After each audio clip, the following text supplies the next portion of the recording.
Okay, so the first thing that I want to really stress is to have everything ready in the beginning. I know a lot of people say that for different recipes, but I am telling you, it is going to make a world of difference if you have all your stuff already prepared. And what I'm talking about, it's gonna fall. Okay, what I'm talking about is we have over here, I have a 10 by 15. It's a half sheet pan, or you could use a jelly roll. My store did not have a jelly roll. It had this, which is you can use. So this is a 10 by 15 baking sheet, and I greased the baking sheet. I put parchment over the whole thing, and then I greased the parchment. Do all of that. And then over here, I already have a, what are these called? Flour sack towels, I think. It doesn't have any lint. You don't want to use anything that is going to have lint. So here's my little kitchen towel that I'm using. Of course, it is clean. And then I have it spread out as flat as possible and then sprinkled with powdered sugar. And I used my mesh strainer, or you could use a sifter. I just didn't want to get mine down off the wall. So put some sifted powdered sugar all over. Make sure you have this ready though, because it is going to be a quick process to have a flawless looking pumpkin roll. Okay, so once you have everything ready, it is time to actually start doing the batter. Super easy.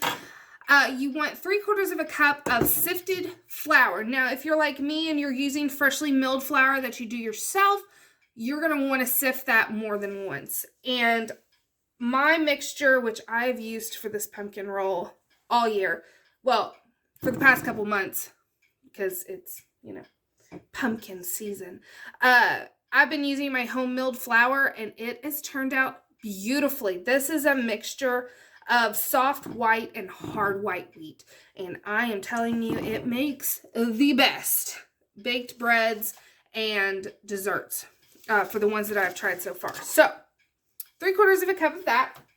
And then you want to add a cup of sugar. Now this could be white sugar, it could be brown sugar, or it could be a mixture of both. I am missing my molasses, so I have not had any brown sugar in a hot minute.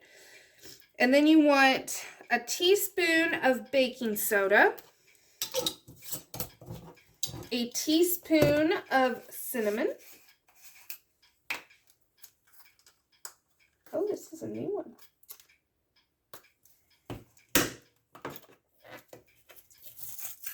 I did not know that was new. And I'm eyeballing my spices. I like to go a little heavier on the cinnamon because I don't do the pumpkin pie spice. If I'm going to do that, I'm still going to make my own, and I'm going to leave out the clove. And then you want a 1/2 teaspoon of nutmeg.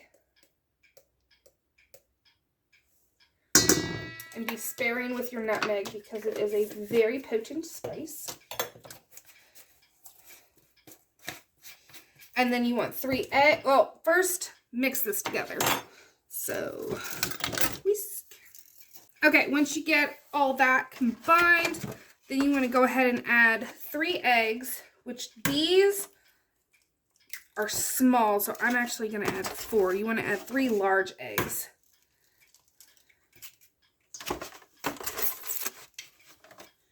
But these are quite tiny. 3.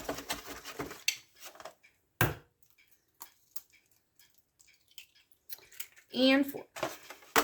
And then you also want to add 2/3 cup of pumpkin.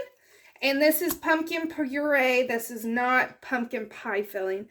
There is a big difference. But 2/3 of a cup of the puree. And then we're going to get this well combined. Okay. You also, I forgot to say, you want to lay out some butter and a block of cream cheese. You want both those to be at room temperature. You need 4 tablespoons of butter and then 8 ounces of the cream cheese. So go ahead and have that laid out, and also have your oven preheating to 375 degrees. So here is our batter, and it is ready for our grease and parchment papered pan.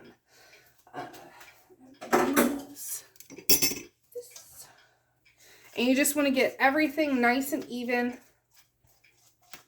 on the pan. And of course, we're going to spread this out. Already smells so yummy.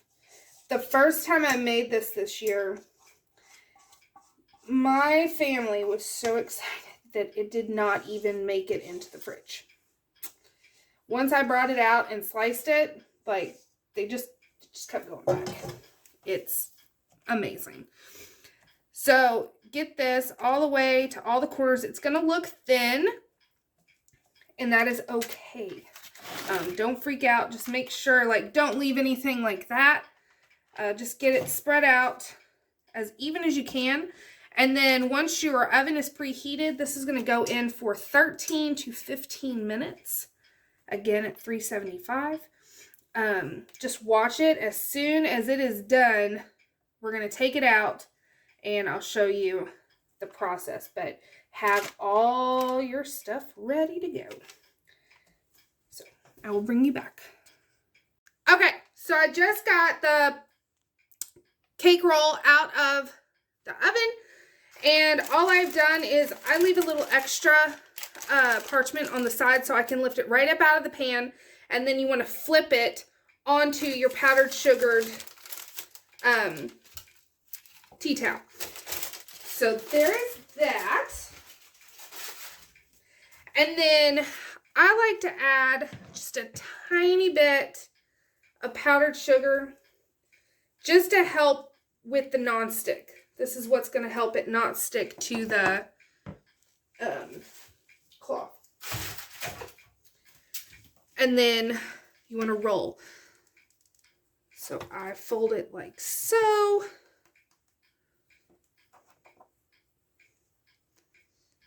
And you want to do it tight. Tight but gentle. And try to keep the pressure as even as possible so that it can all be a nice, even layer.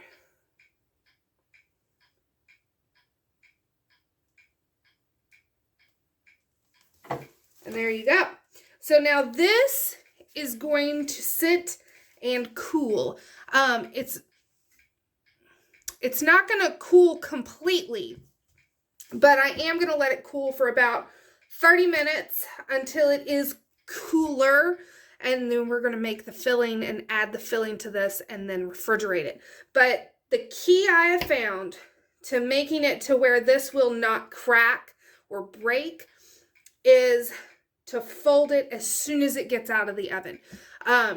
If you let it cool, then it's more likely to break. So this was, like I said, fresh out of the oven.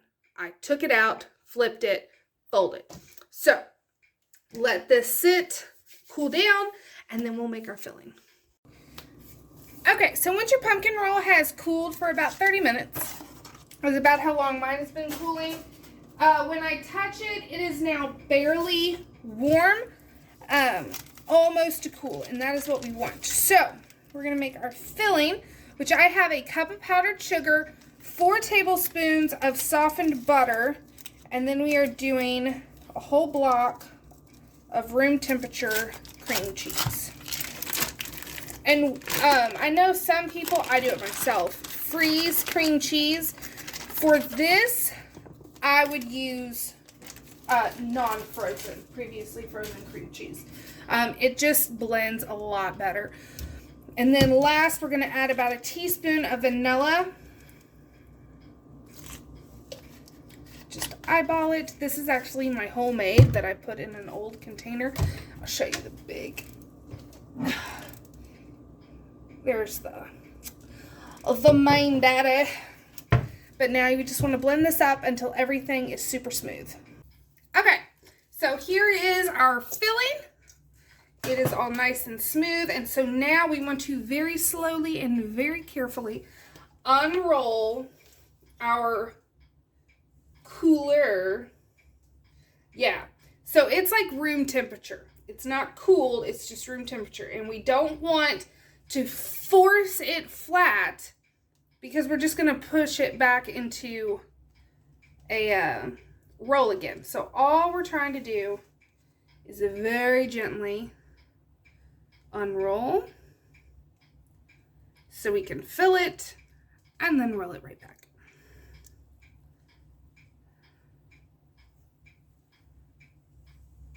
Okay, there we go. So now again, carefully do your filling. I like to put dollops all over and then smooth it out so that I don't have to work as hard to get it even and risk breaking the cake.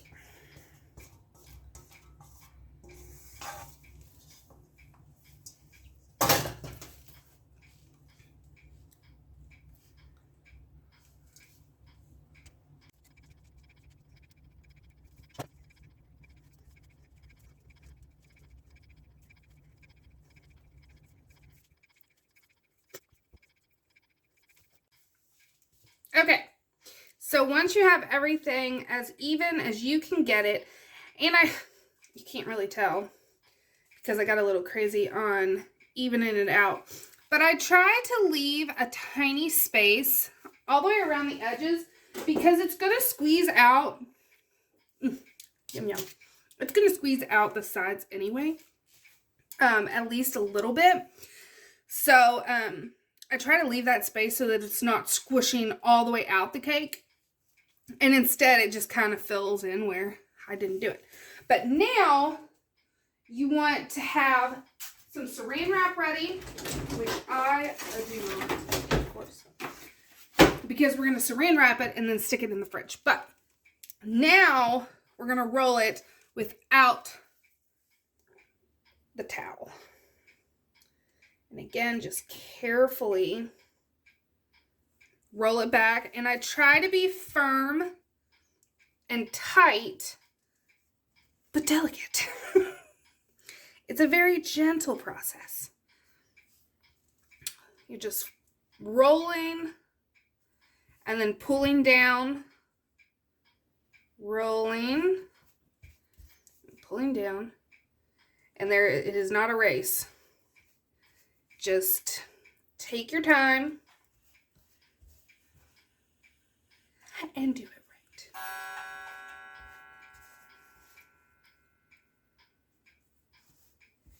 And you get all giddy whenever you're almost to the end and it hasn't cracked yet.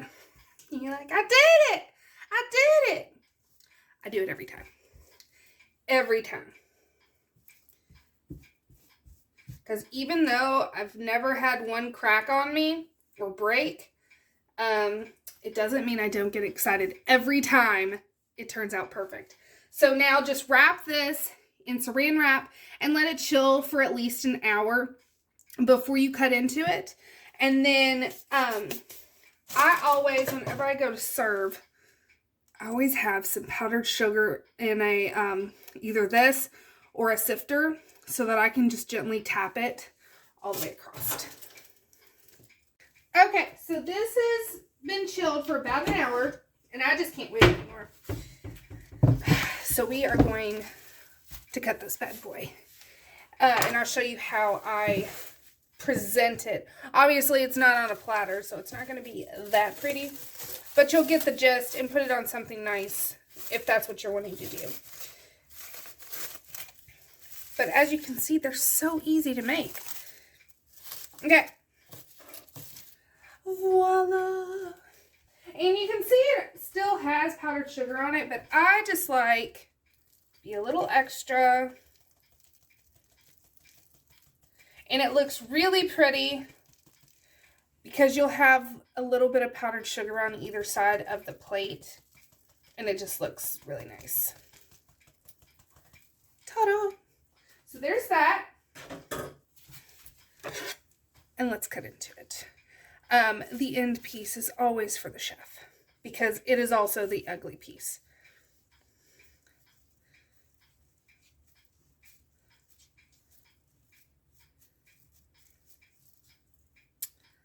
Oh my goodness. So there, focus, there it is.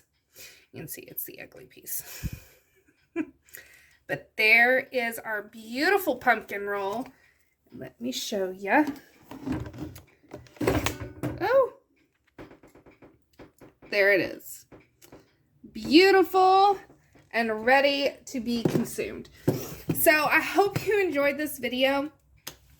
I hope you try it out for yourself. I spent years wanting to make a pumpkin roll and never did because I was so intimidated by how it's done, specifically with a towel. But it's amazing, and it is so much better than anything that you can buy from the store. So I highly recommend. So yeah, I hope you guys have a wonderful Monday, and I will see you all next time. Thanks for watching.